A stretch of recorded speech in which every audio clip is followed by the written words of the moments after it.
وَلَقَدْ يَسَّرْنَا الْقُرْآنَ لِلذِّكْرِ فَهَلْ مِن مُّدَّكِرٍ۔ آج انشاءاللہ تعالی ہم سورۃ النساء کی آیت نمبر 122 سے لے کر 124 تک پڑھتے ہیں اور اس کو سمجھنے کی کوشش کرتے ہیں۔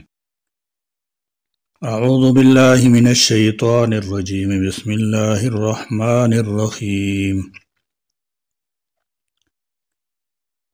والذین آمنوا وعملوا الصالحات سندخلهم جنات تجری من تحتها الانہار خالدین فیہا ابدا وعد اللہ حقا ومن اصدق من اللہ قیلا۔ والذین اور جو لوگ آمنوا ایمان لائے وعملوا اور انہوں نے عمل کیے الصالحات نیک سندخلهم ہم ان قریب انہیں داخل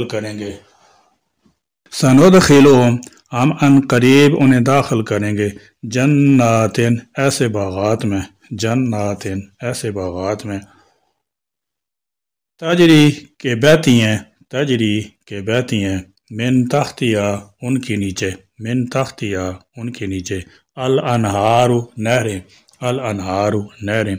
خالدین وہ ہمیشہ رہیں گے فیہا ان میں ابداً ہمیشہ وعد اللہ کا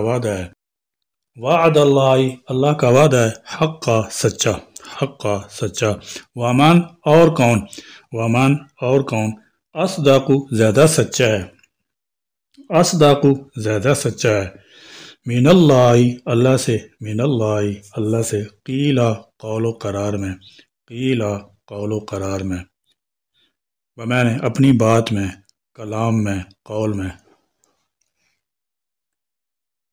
شیطانی گروہ کے بالمقابل اللہ تعالیٰ جل شانہ نے جماعت حقہ کا ذکر بھی فرمایا ہے۔ والذین آمنوا وعملوا الصالحات جو لوگ اللہ تعالیٰ جل شانہ کی وحدانیت، اس کے رسولوں، کتابوں، ملائکہ، جنت و دوزخ اور اس کی نازل کردہ شریعت پر ایمان لائے اور ساتھ ساتھ اچھے اعمال من جملہ نماز، روزہ، حج، زکوٰۃ، خیرات، جہاد فی سبیل اللہ، انسانی ہمدردی وغیرہ بھی انجام دیے، فرمایا یہی جماعت حقہ ہے۔ سندخلهم جنات ہم انہیں داخل کریں گے ایسے باغوں میں تجری من تحتها الانہار جن کے سامنے نہریں بہتی ہوں گی، خالدین فیہا ابدا ان باغات میں ہمیشہ رہیں گے اور وہاں سے کبھی نکالے نہیں جائیں گے۔ فرمایا وعد اللہ حقا یہ اللہ تعالیٰ جل شانہ کا پکا سچا وعدہ ہے کہ نیک اعمال کرنے والا اور اللہ تعالیٰ جل شانہ کی وحدانیت پر ایمان لانے والا جنت میں داخل ہوگا اور کفر شرک کا مرتکب جہنم میں جائے گا۔ ومن اصدق من اللہ قیلا اور اللہ تعالیٰ جل شانہ سے زیادہ سچی بات کس کی ہو سکتی ہے؟ وہ احکم الحاکمین ہے۔ انسان کو چاہیے کہ اللہ تعالیٰ جل شانہ کے وعدے پر یقین کرتے ہوئے ایمان، توحید اور نیکی کو اختیار کرے تاکہ اسے ہمیشہ کے لیے فلاح حاصل ہو جائے، اور اللہ تعالیٰ جل شانہ نے جن باتوں سے منع کیا ہے، انہیں نقصان کا باعث کہا ہے، ان سے باز آ جائے۔ اللہ تعالیٰ جل شانہ کے سچے وعدے کے مطابق اپنا ٹھکانہ بہشت میں بنا لے۔ اس آیت مومنین اور نیک لوگوں کو جو اللہ تعالیٰ جل شانہ اور رسول صلی اللہ تعالی علیہ وسلم کی بتائی ہوئی راستوں پر چلتے ہیں ان کو خوشخبری دی جا رہی ہے، ان کو جنت میں جگہ ملے گی۔ جنت کے بارے میں رسول کریم صلی اللہ تعالی علیہ وسلم نے فرمایا کہ جنت نہ کسی آنکھ نے دیکھی ہے نہ کسی کان نے سنی ہے، حتیٰ کہ کسی انسان کے دل میں اس کا خیال تک نہیں آیا۔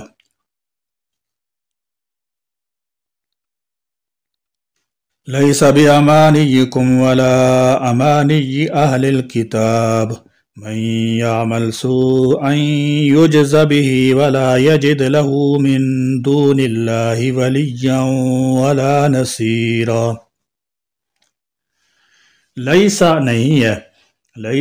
نہیں ہے بِأَمَانِيِّكُمْ مدار تمہاری خواہشات پر، بِأَمَانِيِّكُمْ مدار تمہاری خواہشات پر، ولا اور نہ، ولا اور نہ، امانی اہل الکتاب اہل کتاب کی خواہشات پر، امانی اہل الکتاب اہل کتاب کی خواہشات پر، یعنی آخرت کا فیصلہ صرف تمناؤں اور آرزوؤں پر نہیں ہوگا بلکہ اعمال پر ہوگا۔ ایک بار عیسائیوں اور مسلمانوں میں بحث چھڑ گئی اور دونوں نے دعویٰ کر دیا کہ جنت میں ہم داخل ہوں گے۔ اسی موقع پر یہ آیت نازل ہوئی، من یعمل بلکہ جو کوئی عمل کرے، من یعمل بلکہ جو کوئی عمل کرے، سوءً برا، سوءً برا، یوجزا تو وہ بدلہ دیا جائے گا، یوجزا تو وہ بدلہ دیا جائے گا، بھی اس کے ساتھ، بھی اس کے ساتھ، ولا یجد اور نہیں وہ پائے گا، ولا یجد اور نہیں وہ پائے گا، لہو اپنے لیے، لہو اپنے لیے، من دون اللہ اللہ کے سوا، من دون اللہ اللہ کے سوا، ولیہ کوئی دوست، ولیہ کوئی دوست۔ حضرت مولانا شیخ عبد القادر رحمۃ اللہ علیہ نے اپنے ترجمہ قرآن پاک کے حاشیے میں ایک فقرہ لکھا ہے کہ جس طرح یہود و نصارہ انبیاء علیہم السلام کے ساتھ نسبت کی بنا پر خوش فہمی میں مبتلا ہیں، اسی طرح اکثر مسلمان بھی اسی ذہن میں مبتلا ہیں کہ ہم افضل الانبیاء حضرت محمد مصطفیٰ صلی اللہ علیہ وسلم کی امت ہیں، لہذا ہم کچھ بھی کریں حضور اکرم صلی اللہ تعالی علیہ وسلم ہماری سفارش کر کے ہمیں جنت میں لے جائیں گے۔ اور پھر مسلمانوں میں جو چھوٹے چھوٹے فرقے اور گروہ ہیں، ان میں سے ہر ایک محض اس لیے جنت کا دعوے دار ہے کہ فلاں فرقے یا گروہ کا رکن ہے۔ شیعہ حضرات کا ایمان یہ ہے کہ حضرت امام حسین رضی اللہ تعالی عنہ کے ساتھ نسبتی مدار فلاح ہے۔ محرم الحرام میں ماتمی لباس پہن لیا، تعزیہ نکال دیا، مجلس کرا دی، ماتم کر لیا تو بس نجات حاصل ہو گئی، نجات پکی، علی ھذا القیاس۔ دوسرے فرقے بھی اسی قسم کا دعویٰ کرتے ہیں۔ اس کے بعد جو چھوٹے چھوٹے گروہ ہیں جیسے چشتی، قادری، دیوبندی، اہل حدیث بھی محض اپنے اپنے فرقہ سے منسلک ہونے کی بنا پر جنت میں جانا چاہتے ہیں۔ ان میں سے ہر ایک فرقہ اپنے سوا کسی دوسری کی نجات کو تسلیم کرنے کے لیے تیار نہیں۔ یہاں پر اللہ تعالیٰ جل شانہ نے اسی اصول کے طور پر یہ بات سمجھا دی کہ محض نسبت سے کبھی فائدہ نہیں ہوگا جب تک کہ ایمان اور نیکی کی حقیقت موجود نہ ہو۔ ایک شخص چشتی کہلاتا ہے، اپنے نام کے ساتھ بڑے بڑے القاب لکھتا ہے، مگر مشائخ اہل چشت کا اعتبار نہیں کرتا، تو اسے خالی نسبت کیا فائدہ دے گی؟ نقشبندی حضرات بھی بڑے کاملین بزرگ تھے، مگر ان کے نام لیوا ان کے رستہ پر کہاں تک چل رہے ہیں؟ اب غور پرستی، عرس بازی، قوالی، رسومات باطلہ کا نام قادریت رکھ دیا گیا ہے۔ جب تک حضرت شیخ عبد القادر جیلانی رحمۃ اللہ علیہ کے طریقے پر نہیں چلیں گے، محض نام قادری رکھنے کا کوئی فائدہ نہیں ہوگا۔ اسی طرح شہاب الدین سہروردی رحمۃ اللہ علیہ کے طریقے پر چلنا کامل درجے کا اخلاص اور اتباع شریعت سنت ہے، مگر ان کے نام لیوا اپنے دعویٰ میں کہاں تک سچے ہیں؟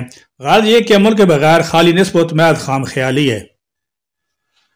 ولا نصیرہ اور نہ کوئی مددگار، ولا نصیرہ اور نہ کوئی مددگار۔ اس آیت میں اللہ تعالیٰ جل شانہ نے ایسی خرافات کی تردید کرتے ہوئے نجات کی صحیح راہ بیان فرمائی، اور وہ راہ اللہ تعالیٰ جل شانہ کا قانون جزا و سزا ہے۔ یہ قانون قرآن کریم میں متعدد مقامات پر مذکور ہے، اور اس قانون کی قابل ذکر دفعات یہ ہیں: ہر انسان کو صرف وہی کچھ ملے گا جو اس نے خود کمایا ہو، برے عمل کا بدلہ برا ہوگا اور اچھے عمل کا اچھا۔ نمبر 2، جزا سزا کے لحاظ سے مرد اور عورت میں کوئی فرق نہیں۔ نمبر 3، اگر کسی نے چھوٹی سے چھوٹی نیکی بھی کی ہوگی تو بھی اس کا ضرور بدلہ ملے گا۔ اللہ تعالیٰ جل شانہ کسی کی چھوٹی سے چھوٹی نیکی کو بھی نظر انداز نہیں فرمائے گا، کسی کی ذرا بار بھی حق تلفی نہیں ہوگی۔ نمبر 4، قیامت کے دن کوئی بھی شخص خواہ وہ اس کا پیر ہو یا کوئی قریبی رشتہ دار ہو، دوسرے کے گناہ کا بوجھ نہیں اٹھائے گا۔ نمبر 5، یہ ناممکن ہے کہ زید کے گناہ کا بار بکر کے سر پر ڈال دیا جائے۔ نمبر 6، شفاعت کے مستحق صرف گناہ گار معاہدین ہوگے، وہ بھی ان شرائط کے ساتھ کہ اللہ جس کے حق میں خود سفارش چاہے گا اسی کے حق میں کی جا سکے گی، اور جس شخص کو سفارش کرنے کی اجازت دے گا صرف وہی شخص سفارش کر سکے گا۔ اس قانون کے علاوہ نجات کی جتنی راہیں انسان نے سوچ رکھی ہیں وہ سب شیطان کی بتلائی ہوئی راہیں ہیں، ان کا کچھ فائدہ نہ ہوگا۔ البتہ یہ نقصان ضرور ہوگا کہ انسان ایسی امیدوں کے سہارے دنیا میں گناہوں پر اور زیادہ دلیر ہوتا جاتا ہے۔ یعنی اس آیت کریمہ میں اللہ تعالیٰ جل شانہ نے یہ وضاحت فرما دی کہ قیامت کے دن لوگوں کے ایسے من گھڑت سہارے کسی کام نہ آ سکیں گے جو اسے اللہ کے عذاب سے بچا سکیں، کیونکہ جو مسلمان قرآن مجید کو اپنا دستور العمل نہیں بناتے وہ محض خواہشات کے پیروکار ہیں، محض آرزوؤں سے کچھ نہیں بنتا جب تک اعمال ساتھ نہ ہوں۔ وَمَن يَعْمَلْ مِنَ الصَّالِحَاتِ مِن ذَكَرٍ أَوْ أُنثَىٰ وَهُوَ مُؤْمِنٌ فَأُولَٰئِكَ يَدْخُلُونَ الْجَنَّةَ وَلَا يُظْلَمُونَ نَقِيرًا۔ ومن اور جو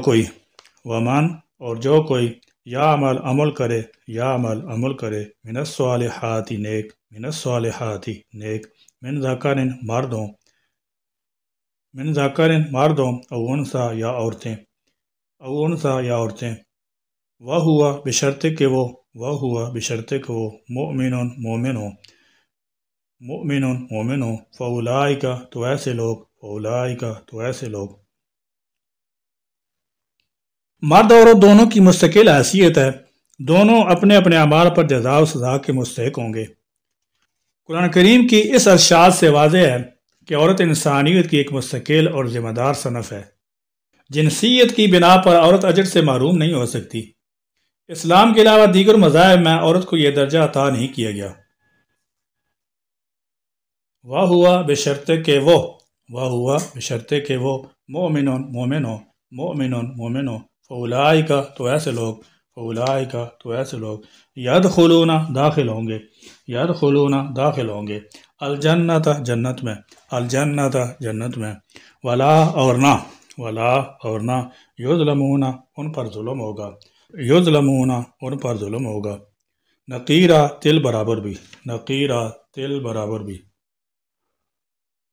اس آیت کریمہ میں جزائے عمل کے سلسلے میں مردوں اور عورتوں کو یکساں حیثیت دی گئی ہے۔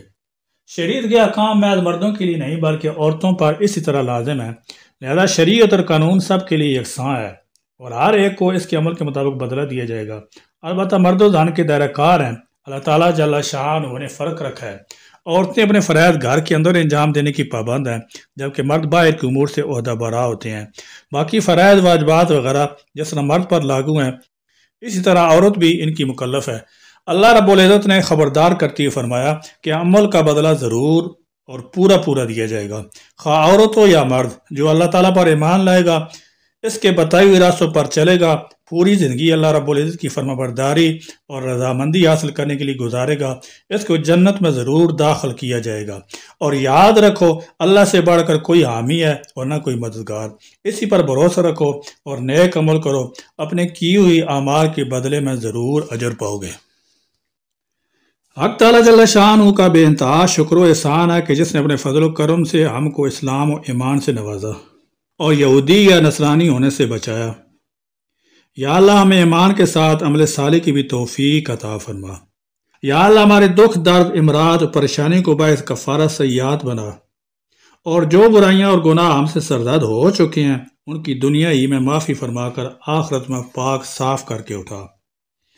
یا اللہ ہمیں آخرت کی فکر نصیب فرما اور آخرت کا سامان مہیا کرنے کی سعادت عطا فرما، اور اپنے مومن مخلص صالحین کے لیے جس جنت کا آپ نے سچا وعدہ فرمایا اس جنت میں ہم کو بھی داخلہ نصیب فرما۔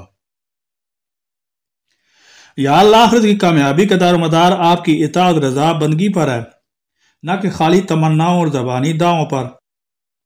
یا اللہ ہمیں ایمان کے ساتھ ان اعمال صالح کی بھی توفیق عطا فرما جو آپ کی رضا و خوشنودی کا باعث ہوں۔ قرآن کریم کا سچا اتباع اور نبی کریم صلی اللہ تعالی علیہ وسلم کی پیروی نصیب فرما دے۔ یا اللہ آخرت کی کامیابی اصل کامیابی ہے، اپنی رحمت سے ہم سب کو اخری کامیابی نصیب فرما اور اپنی دائمی جنت میں ہمارا ٹھکانہ بنا۔ ربنا تقبل منا انک انت السمیع العلیم وتب علینا انک انت التواب الرحیم وآخر دعوانا ان الحمد للہ رب العالمین۔